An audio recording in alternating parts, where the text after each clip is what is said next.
Kinagapi niya ang ating kaaway. Itinapon niya sa labas ang iyong kaaway. Sefanias 3:15.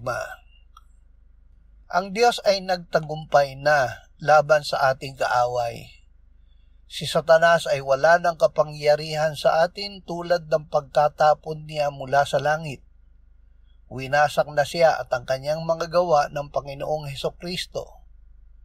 Maaari niya tayong gambalain ngunit hindi na niya tayo maaangkin. Pinalaya na tayo ng Panginoong Hesukristo at tunay na tayong malaya. Ama, lagi mo kaming gisingin sa presensya ng Panginoong Hesukristo sa loob namin bilang aming tagapagtanggol sa iyong harapan laban sa mang-uusig.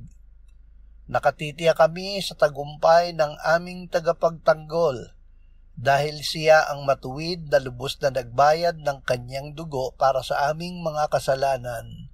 Amen.